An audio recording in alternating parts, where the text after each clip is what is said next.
दृश्यम में आज आपको हम बहुत कुछ खास दिखाने वाले हैं।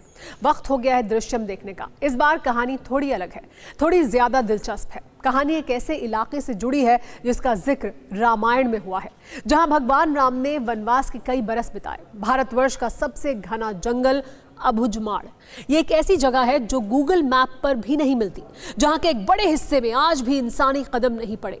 आज उसी जंगल में जाने वाले हैं हम। हजार मुश्किलों के बीच जानलेवा खतरों से जूझते हुए खोज कर ला रहे हैं अब तक का सबसे बड़ा दृश्यम।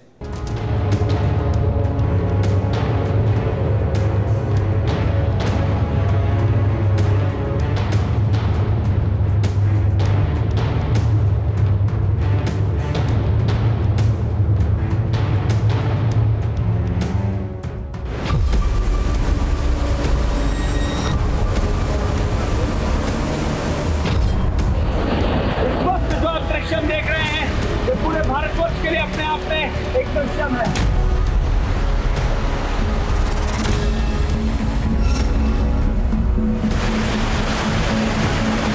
ये पानी बादलों से नहीं आ रहा है,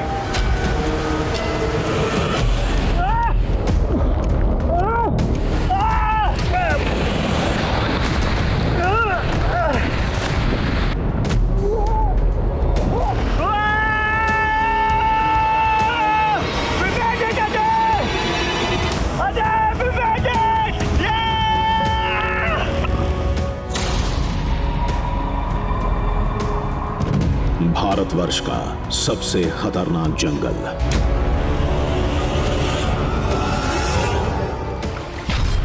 और जंगल में अकेले, बिल्कुल अकेले हम।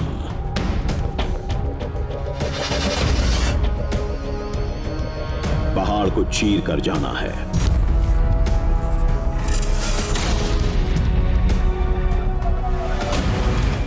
झरने की धार से टकराना है।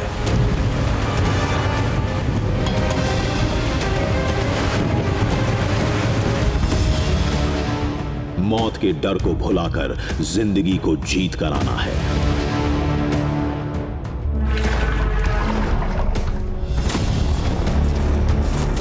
हिंदुस्तान की सबसे बड़ी भूल भुलैया से खोज कर ला रहे हैं हम एक नया दृश्यम।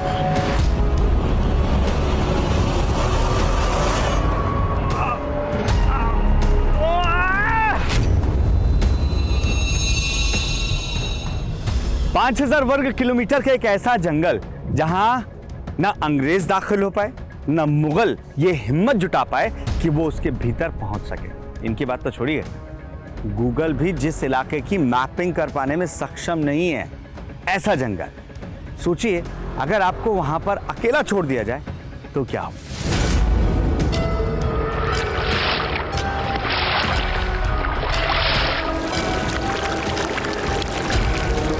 नमस्कार, जय हिंद।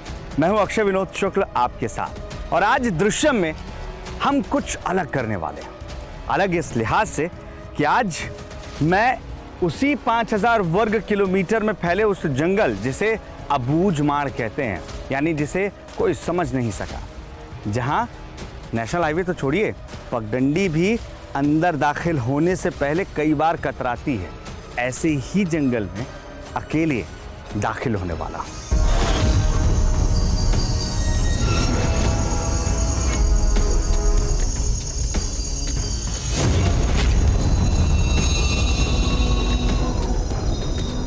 दाखिल होने के बाद वहां से निकलना मेरे लिए टास्क होगा। अब इसमें मुझे कुछ घंटे लगते हैं, कई दिन लगते हैं, या महीने या साल, या क्या पता मैं वापस ही न लाऊं।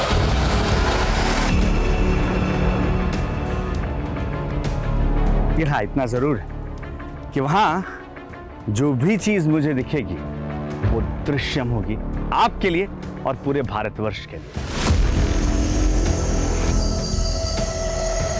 छत्तीसगढ़ का सबसे घना जंगल अबूझमाड़, मतलब जिसे कोई बूझ नहीं सका।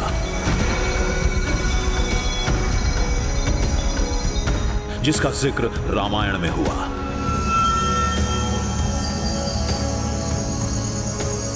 जहां श्री राम ने वनवास के कई बरस बिताए।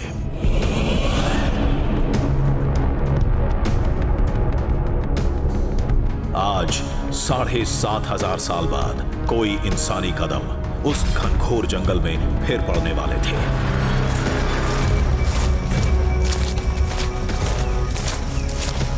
हम यहां आए थे कुछ आदिवासियों के बुलावे पर।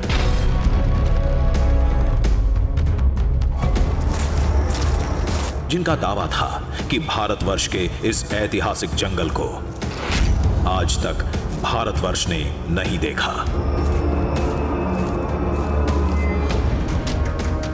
5,000 स्क्वायर किलोमीटर का ये एरिया है और ये अपनी दुरूह स्थिति के कारण अब तक अबूझ रहा है। इसका डॉक्यूमेंटेशन नहीं हुआ है, जिसकी वजह से हम आज भी इसको अबूझ मानते हैं।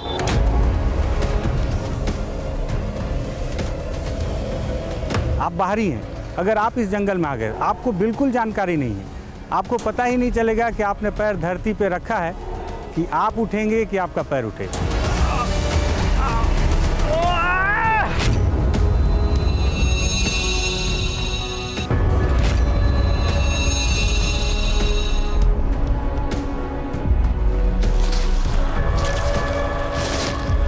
हमें चुनौती मिली थी अबू झमाड़ के जंगल को पार करने की, वो भी अकेले, बिल्कुल अकेले।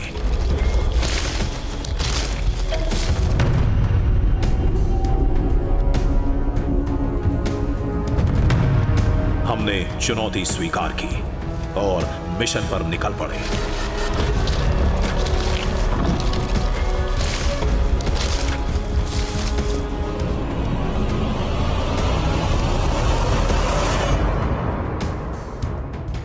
हमारे कहने पर एक आदिवासी हमें जंगल के एक छोर तक छोड़ने जा रहा था।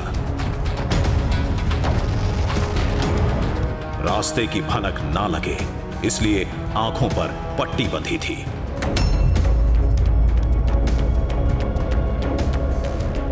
मैं आपको ये जंगल के बीच में छोड़ूंगा और उसके बाद मेरी परेशानियां कम होती हैं कि बढ़ती हैं, ये मुझे पता नहीं।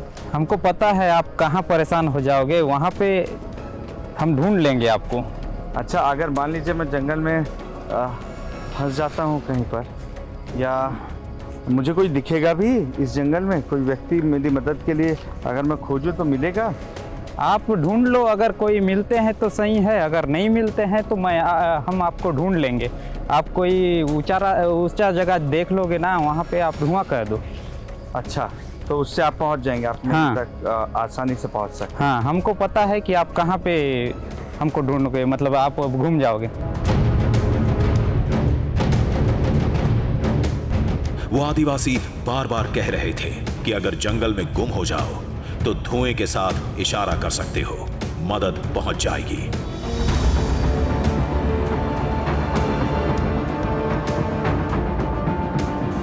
जंगल के एक छोर पर हमारी आंखों की पट्टी खोल दी गई। यहां से हमें आगे जाना था, बहुत आगे।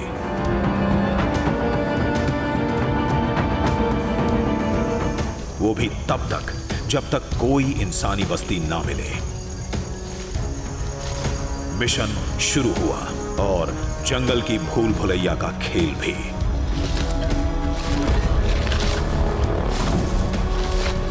वाकई यहाँ तो रास्ते गायब हो गए हैं, क्योंकि जब मेरी आंखों में पट्टी बांधी गई उस वक्त जंगल के भीतर आता हुआ रास्ता तो दिख रहा था, लेकिन अभी मुझे यहाँ पर सिर्फ घने पेड़ नजर आ रहे हैं, जिनसे धूप की रोशनी को भी जद्दोजहद करनी पड़ रही है ज़मीन पर पड़ने के लिए। धन्यवाद। अगर मैं कहीं फंसता हूँ तो मैं आपके लिए एक संकेत दूंगा, मैं धुआं ज़रूर ऊपरी इलाके से करूँगा जिससे आप मुझे खोज सकें। जी हाँ। उम्मीद है कि मैं जल्दी जंगल से सुरक्षित निकलूँगा। धन्यवाद। आइए अब यहाँ से अपना सफ़र शुरू करते हैं।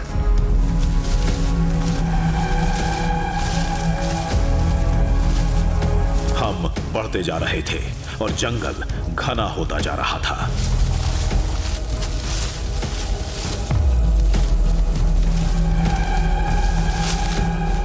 इस भूल भुलैया से बचने की पहली तरकीब थी रास्ते की पहचान। इसलिए पेड़ों पर निशान बनाने जरूरी थे।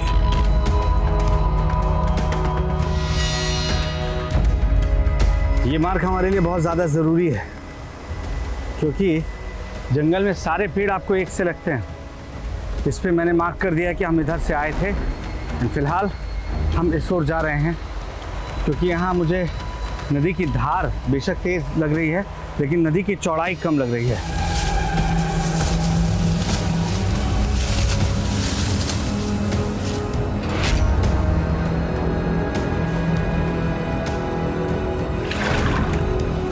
कुछ दूर चले तो पहली चुनौती थी जंगल की ये बेधड़क नदी।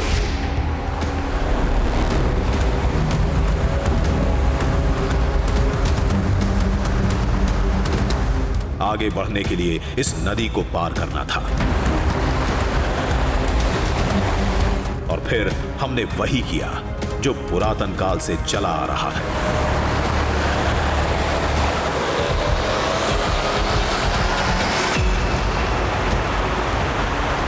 मुझे परवाह इस बात की है कि मैं भीगना नहीं चाह रहा हूं, क्योंकि अगर मैं भीग जाता हूं तो सबसे बड़ी समस्या इस बात की होगी कि बारिश लगातार यहाँ पर रह रहकर हो रही है, और भीगने का सीधा मतलब यह है कि मेरे पास सर छुपाने की कोई जगह मौजूद नहीं है। यानी मैं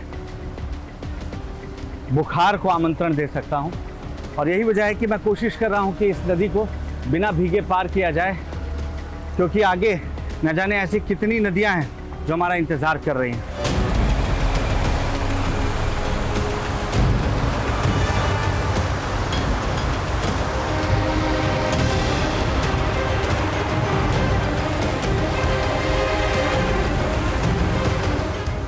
वैसे ये पेड़ उतना मजबूत नहीं है, लेकिन फिर भी इसके सहारे मैं बिना भीगे कम से कम उस पार जा सकता हूँ।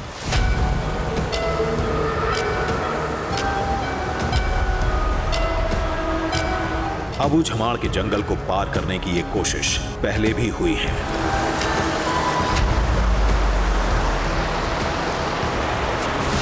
लेकिन कभी कामयाब नहीं हुई।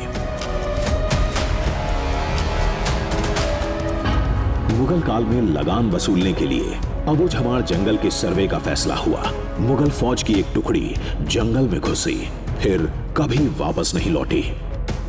1908 में अंग्रेजों ने भी रेवेन्यू के लिए कुछ ऐसी ही कोशिश की। पलटन उस समय के आधुनिक यंत्रों से लैस थी, लेकिन वो भी जंगलों में गुम हो गए। कहते हैं अबू झमाड़ में 200 से ज्यादा गांव हैं, जिनमें से कई आज भी हिंदुस्तान के नक्शे से नदारद हैं।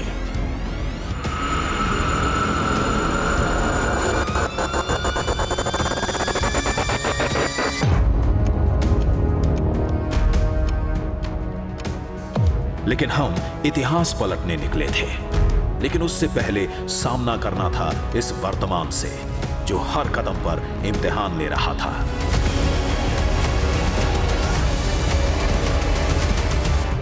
फिलहाल खाने का कुछ अगर नहीं है तो पानी के अलावा कोई ऑप्शन मेरे पास बचता नहीं।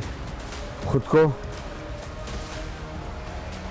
एनर्जेटिक रखने के लिए यही वजह है कि एक बार फिर पानी पीकर हम सफ़र आगे बढ़ाएंगे।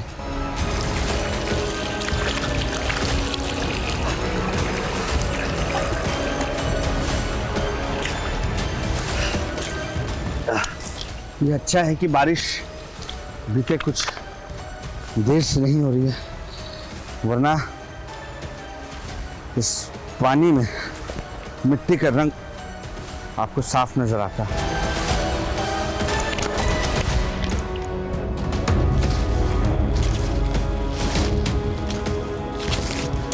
दिन तो गुजर जाएगा, चिंता तो रात की थी, जब जंगल के खतरनाक जानवर शिकार के लिए निकलते हैं।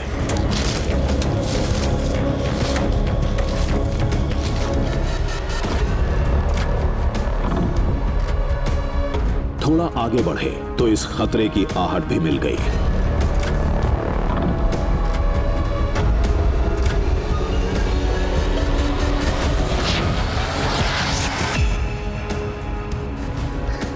ये देख रहे हैं आप, दरअसल यहाँ नीचे कंद खाने के लिए ये गड्ढा किसी और ने नहीं बल्कि भालू के द्वारा बनाया गया है। 1 2 3 या वो भी हो सकता है 4।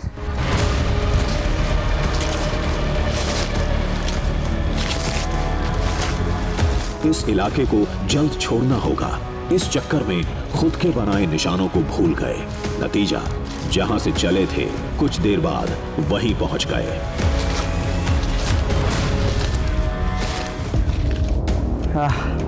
हम फिर भटक चुके हैं और ये बात आपको परेशान करती है।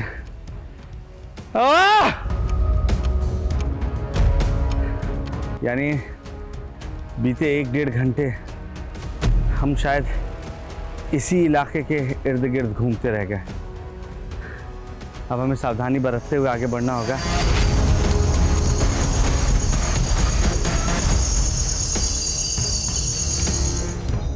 थोड़ा सोचा, तब जंगल में रास्ता खोजने का पुराना फॉर्मूला याद आया,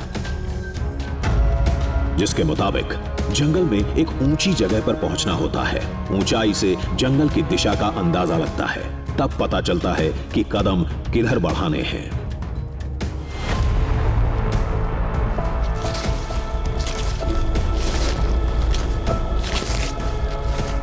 अब चेहरे पर रौनक और आंखों में उम्मीद थी।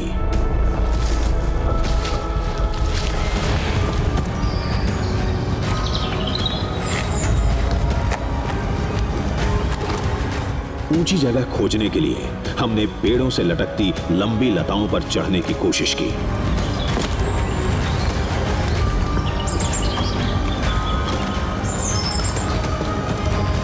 खुद को कई बार आजमाया, लेकिन बाजुओं की ताकत और पैरों की जकड़न काम नहीं आई।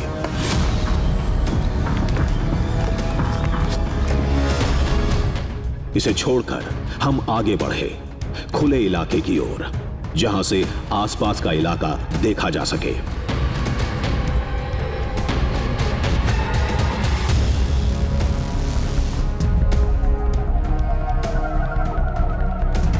तो अभी एक पहाड़ की टॉप पर मैं पहुंच चुका हूं, लेकिन मुझे यहां से कुछ भी नजर नहीं आ रहा है। चारों तरफ सिर्फ घना जंगल ही दिखता है। अब मेरी कोशिश होगी कि सामने जो पहाड़ दिख रहा है, मैं उस पहाड़ के उस पार देख पाऊँ, जिसके लिए मुझे उसके ऊपर चलना पड़ेगा। यानी ये पूरा हरा इलाका जो आप देख रहे हैं, ये मुझे क्रॉस करके जाना होगा। इस बीच मौसम का रुख बदलने लगा।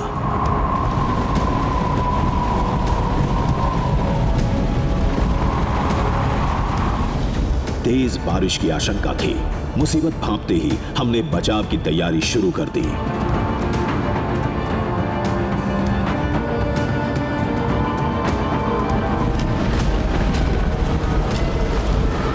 अचानक तेजी से बरसात होने लगी।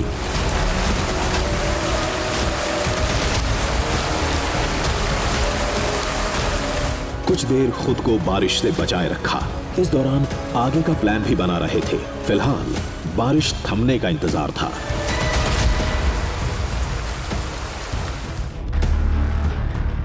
चंद घंटे में रात होने वाली थी। भूख से हाल बेहाल था।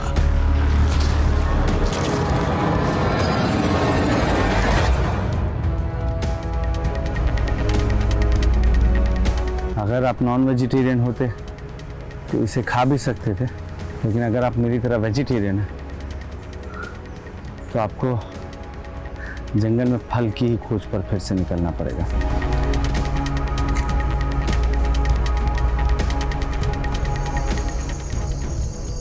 आखिरकार जंगल में कुछ ऐसा मिला जो हम खा सकते थे। ये सतावर का पौधा था।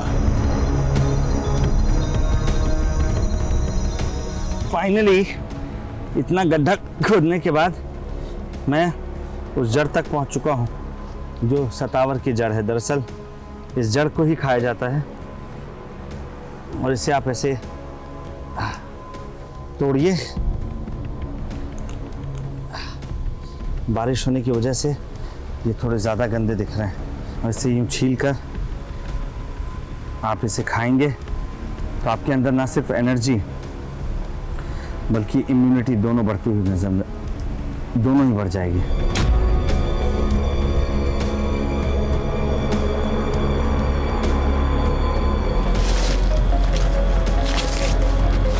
कंदमूल खाकर फिर मंजिल की तलाश में निकल पड़े।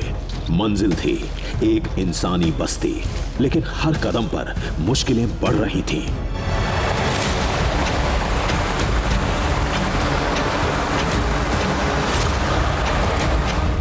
एक गहरा नाला मिला, पानी की धार भी तेज थी। पेड़ से डाली काटी, डाली को डंडे का आकार दिया।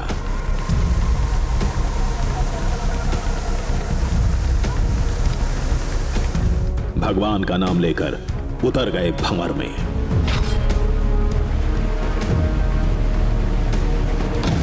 बहुत फिसलन है इसमें, यही वजह है कि पानी का स्तर बढ़ गया है। पानी मटमैला आपको नजर आ रहा है। देखिए यहाँ पर गहराई है। मैं अगर एक कदम रख रहा हूँ तो अगला कदम मेरा कहाँ पड़ेगा मुझे नहीं मालूम। बचते बचाते किसी तरह ये बाधा भी पार हुई। हमने रफ्तार बढ़ा दी थी। फाइनली डूबता सूरज भी यही इशारा कर रहा था। चलिए, कम से कम ये नदी पार हो गई है, लेकिन अंधेरा तेजी से बढ़ रहा है। यानी अब हमें जल्द से जल्द वो जगह खोजनी होगी जहां पर हम सुरक्षित रात गुजार सकते हैं। और बेशक वो सुरक्षित जगह नदी का किनारा नहीं हो सकता है। एक सुरक्षित जगह देखकर हमने रात गुजारने का फैसला किया। पेड़ों से कुछ पत्तियां तोड़ी। अच्छा सा बेड बनाया जा सकता है जिस पर कम से कम आज की रात गुजारी जा सकती है। जमीन पर बिछाया।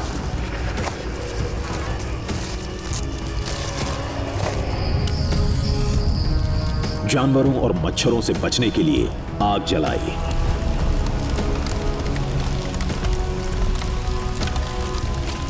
और एक बेहतर कल की उम्मीद के साथ नींद की आगोश में चले गए।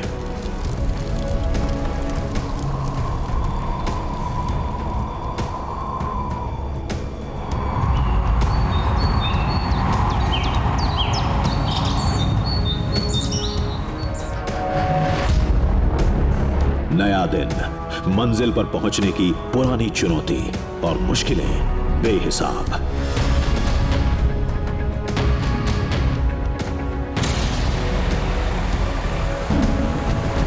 सामने एक नदी थी, बेहद चौड़ी, जो बरसात के बाद अपने प्रचंड वेग में थी।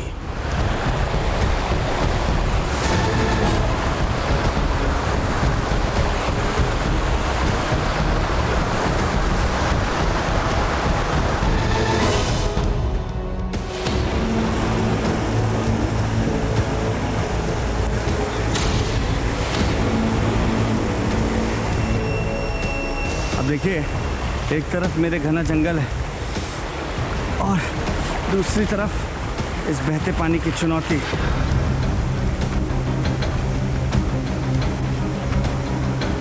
पानी का बनाया रास्ता सामने दिख रहा है।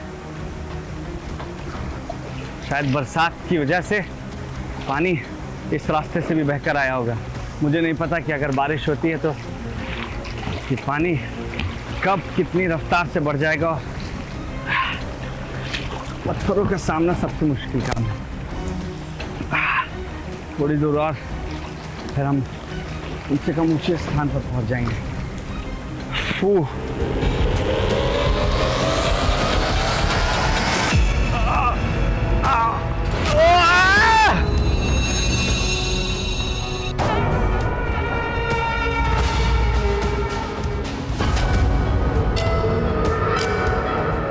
एक दलदल ने अपनी चपेट में ले लिया। पैरों पे जितना जोर लगा रहा हूं, पैर उतना अंदर जाता जा रहा है। मुझे किसी पेड़ का या जमीन का सहारा लेकर अपने आप को अपर बॉडी से ही खींचना होगा। थोड़ा और जोर लगाया। एक पैर दलदल से निकला। एक पैर निकल गया। दूसरे पैर के लिए और ताकत लगानी पड़ी। बड़ी मुश्किल से दलदल से बाहर आए।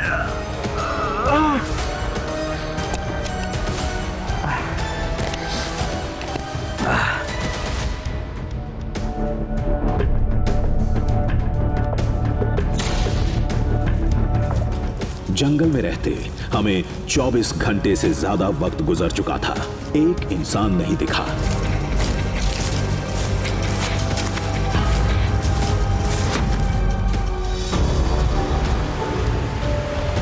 पता नहीं इंसानी बस्ती कब और कहां मिलेगी।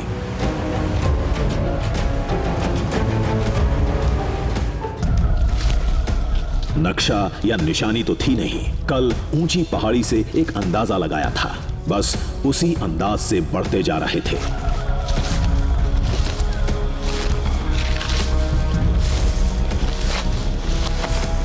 कुछ दूर बाद एक बहुत बड़ा संकेत मिला। हम नदी के सहारे नदी की आवाज को सुनते हुए ऊंचे इलाके पर जाने की कोशिश कर रहे हैं और एकाएक वो आवाज बढ़ गई है। आवाज के साथ साथ इस बात की उम्मीद बढ़ गई है कि यहाँ शायद कोई बड़ा वाटरफॉल है, क्योंकि बहुत तेज आवाज मुझे यहाँ से ही सुनाई पड़ रही है। पानी गिरने का शोर बढ़ता जा रहा था। लगता है आगे कोई बहुत बड़ा झरना है। और देखिए, यहाँ पर वाकई बेहद खूबसूरत झरना दिख रहा है मुझे।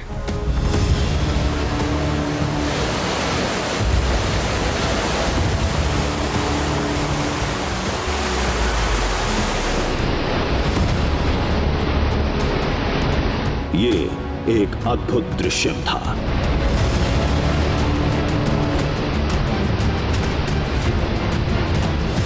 घने जंगल के बीच एक विशालकाय झरना।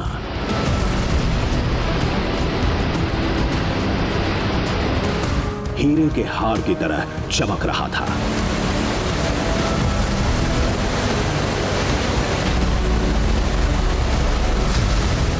जल की सैकड़ों धाराएं एक विशाल अजगर की तरह लहराते हुए नीचे गिर रही थीं।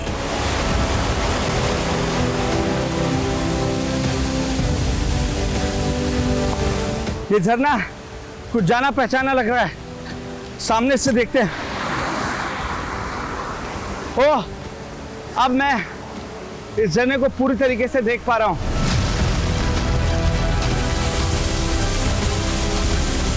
मुझसे रहा नहीं जा रहा है।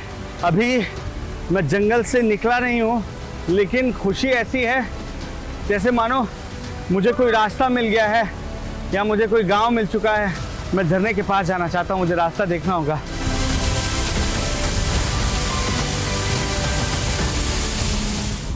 अगर झरना है तो जरूर ऊपर गांव भी होगा।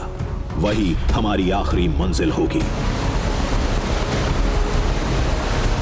हम अपना इलाका खोज चुके हैं, जहां से अब हम सुरक्षित बाहर निकलेंगे। फिलहाल मेरी पहली प्रायोरिटी ऊपर जाना ही है। रास्ता मुझे खोजना होगा।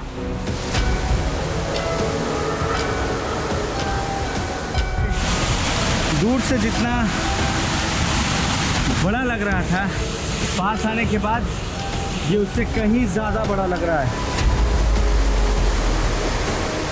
झरने का पानी बारिश की तरह गिर रहा था।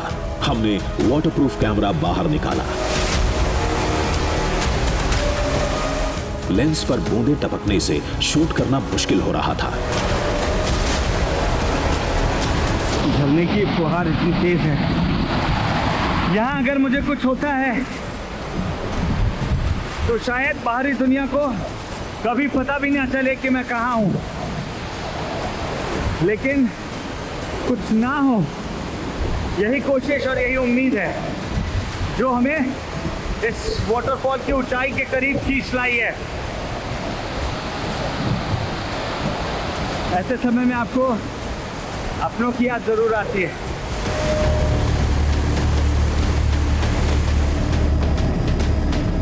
देश के बड़े जंगल के बीचों बीच इतने बड़े गुमनाम झरने का पता शायद ही किसी को होगा।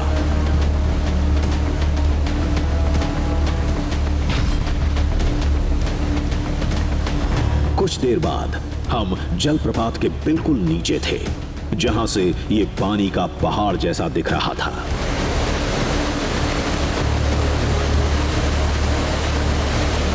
इस वक्त जो आप दृश्यम देख रहे हैं, ये पूरे भारतवर्ष के लिए अपने आप में एक दृश्यम है। और अगर मैं ऊपर पहुंचता हूं, मुझे गांव मिल जाता है, यानी जिस सफर पर मैं हूं वो सफर अब पूरा हो चुका है।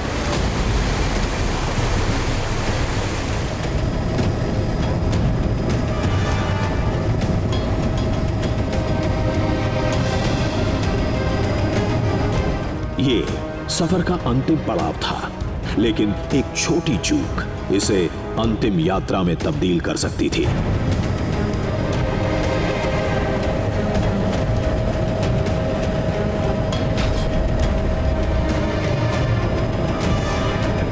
झरने की तेज धार में रास्ता बनाते हुए सुरक्षित मंजिल तक पहुंचना था।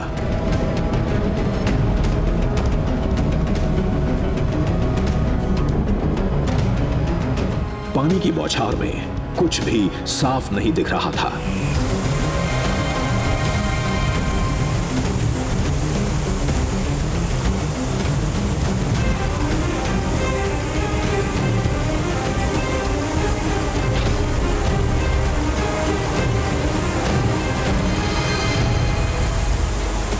तभी एक मोड़ पर किस्मत दगा दे गई।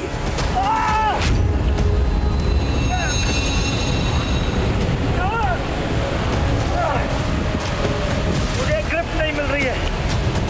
चिकने पत्थर पर पैर फिसला, लेकिन रिपोर्टर अक्षय खुद को बचाने में सफल रहे।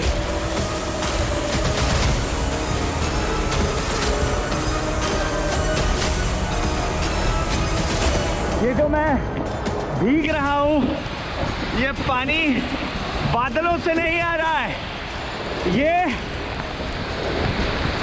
इस झरने की वजह से है। लेकिन इसमें कोई भी अपने आप नहीं खोल सकता।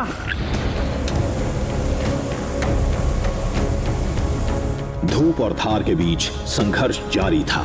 वापस भी नहीं लौट सकते। आगे बढ़ने के अलावा कोई चारा नहीं था।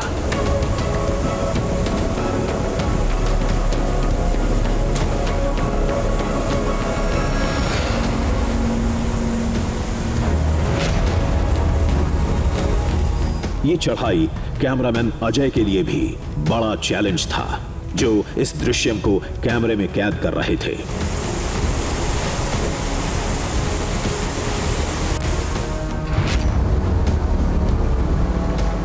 इस बीच प्रकृति का एक नायाब नमूना दिखा।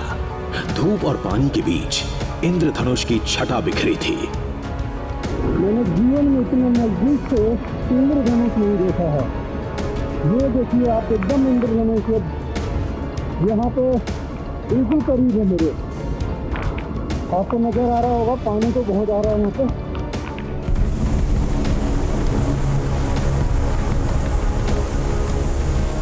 कई बार मौत छूकर निकल गई, लेकिन हमने हिम्मत नहीं हारी।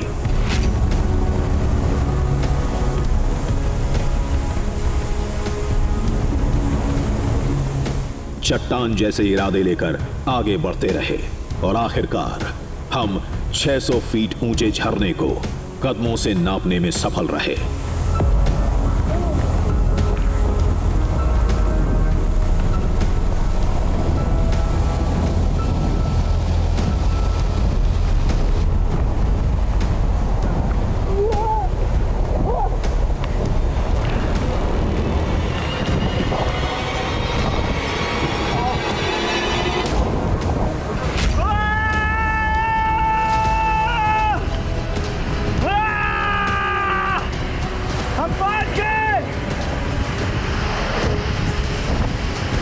पूरा घना जंगल क्रॉस करके हम अपनी जगह पर पहुंचे और मुझे उम्मीद है कि गांव यही कहीं होगा जहां से मैं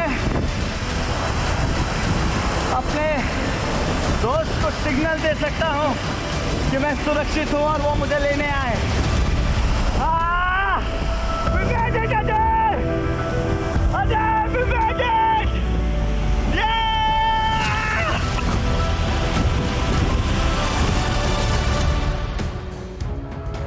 झरने से आगे हम गांव की खोज में निकल पड़े, जहां से खुद के जिंदा होने का सिग्नल भेजना था।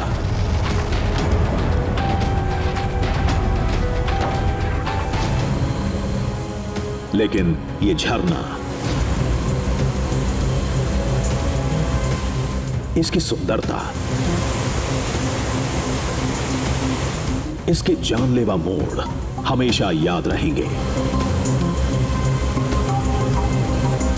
सच कहते हैं, जंगल जितना खूबसूरत उतना ही खतरनाक।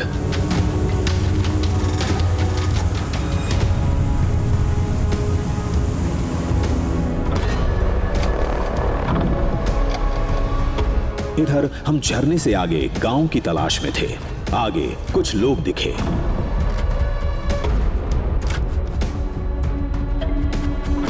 गांव भी मिला, जहां बाकी दुनिया से अनजान आदिवासियों की एक पूरी दुनिया बसी थी। पता चला कि इस गांव तक पहुंचने का इकलौता जरिया वो झरना है। सोचकर हैरत होती है, जिस झरने को पार करने में हमारे पसीने छूट गए, वो इस गांव का रास्ता है।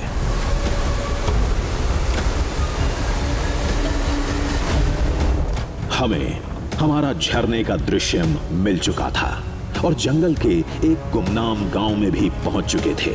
अब सफर को खत्म करने का वक्त आ गया था। चाहे डर के लिहाज से कहिए, खूबसूरती के हिसाब से कहिए, या वजह कोई और क्यों ना, इतना तय है कि ये पूरा अबूझमाड़ का जंगल अपने आप में वाकई कई ऐसी बातें समेटे बैठा है जिसे आज भी समझना नामुमकिन है। बहरहाल, देर सवेर ही सही मैं ऐसी जगह पर पहुंच गया हूं जहां मुझे एक गांव मिला। और यकीन मानिए, छत्तीसगढ़ में पैदा होने के बावजूद, इन इलाकों में कई सालों तक घूमने के बावजूद, मुझे भी ये नहीं मालूम था कि इस खूबसूरत वाटरफॉल के ऊपर इतना शानदार और इतना सुंदर एक गांव बसा हुआ है। अब बारी आ गई है वो संकेत देने की जिसके जरिए लोग मुझे खोज सकें।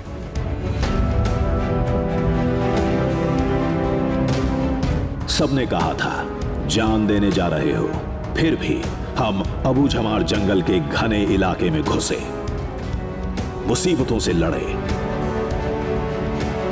खतरों का सामना किया, पहाड़ जैसा झरना पार किया,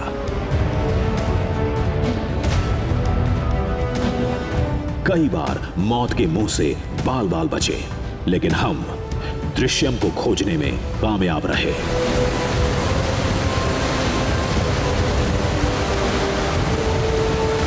जंगल की खाक छानने के बाद हम आगे निकल पड़े, इस वादे के साथ, चुनौतियां ज्यादा हों या कम, लेकिन जारी रहेगा ये सफर और खोज कर लाएंगे एक नया दृश्यम।